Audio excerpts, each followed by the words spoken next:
Welcome to Prepare to Care, the AARP podcast that provides resources and tools to help support caregivers and their families. I am your host, Charlene Hunter James. Since the pandemic began, more than 56,000 people living and working in nursing homes and other long-term care facilities have died from the coronavirus. 56,000 and counting. Think about it. A lot of people. Congress must take action now to help keep these Texans safe.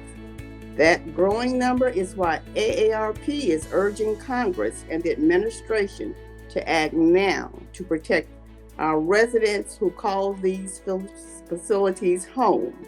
And with the summer break coming, Congress is on the clock. AARP Texas State Director Tran joins our podcast today to talk about the issue and what must be done to keep our seniors from meeting a fatal fate. Tina, thank you for joining us.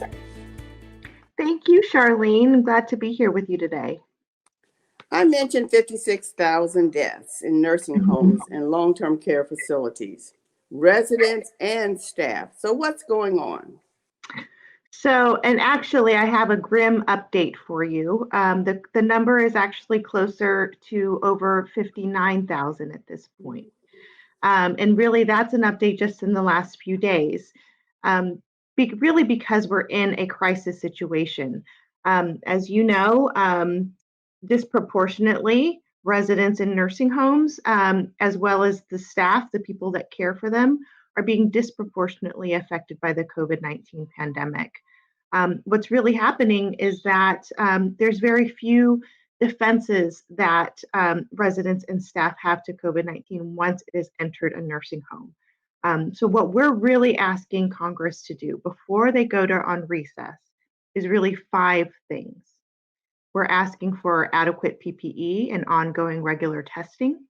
We're asking for transparency and regular communications with family members whenever there's a COVID positive case.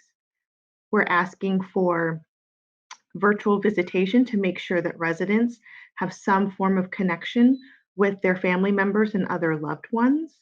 We're asking that there is adequate staffing and connection with a long-term care ombudsman that's really the advocate for nursing home residents and their families. And finally, we're asking Congress to reject any proposal that includes immunity for liability for nursing homes related to COVID. So what can people who have loved ones in the facilities do to ensure their loved ones are safe? One is to make sure that they are in contact with the long-term care ombudsman. We have a great one in Texas. Her name is Patty Ducaye. We're pretty much in regular contact with her to make sure that loved ones are getting what they need as far as communications from nursing homes. And also to make sure that that when they communicate with the nursing home, that the nursing home has a plan for virtual visitation. So whether it's on the phone, whether it's on an iPad or virtual like you and me doing right now. And then finally, to call their congressional member, to call their senators, to call their representatives in Congress and ask them when they're looking at the next stimulus package, that it does include the 5 things I previously mentioned. We just learned that the Texas Health and Human Service Commission is going to be posting COVID-19 case counts electronically on its website. We're talking state-supported living centers, state hospitals, and state-licensed nursing and assisted living facilities. So how big is this decision and what impact will it have on residents, staff, and family members? Sure. So this is actually something that we have been, AARP Texas and a lot of other advocates have been asking for since the beginning, is really having daily reporting of the cases, positive cases and deaths that are occurring in nursing homes and assisted living facilities. Only with that kind of level of transparency and that will we really have a sense of what is going on, where to put resources. And so family members have a sense of what's going on with their family members, and also so they can make decisions based on real information to direct care for their loved ones. And so many of these family members may not even be in the same city That's where right. the nursing home resident is. So this is even, more critical. Yep, this is a Yes. huge win for public safety, public health. It really is. Okay, so Tina, before we leave, what should people do to help their loved ones who may be in either a nursing home or long-term care facilities, or if their loved one is working? Because we really didn't even talk about the staff. So would you just say a few comments about the issues involving staff? What we have always feared is that as the state begins to open up again, there is a huge issue with community spread, right? Because workers, they go to the nursing homes, but then they go home. They go home and do things like you and I do, like go grocery shopping, go, on errands and other things, and they go home to their families. And so I think one of the things that everybody can do right now is to follow the advice of the CDC and public health experts. Wear a mask and socially distance and stay home if you can.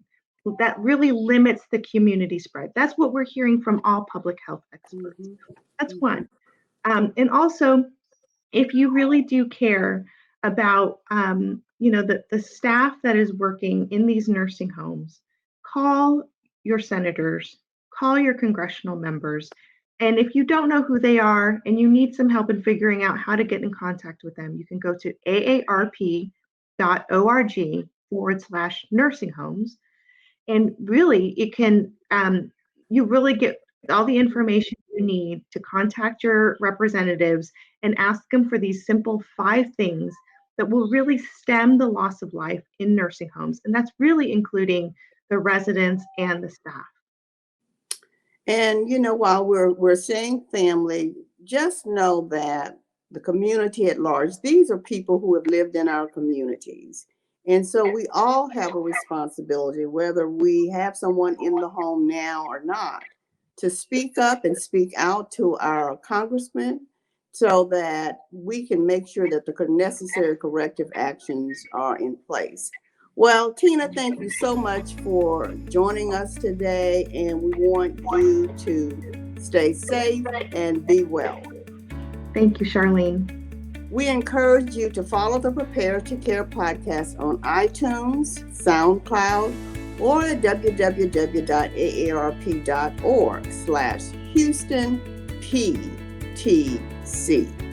Thanks for listening, and as always, thanks for caring.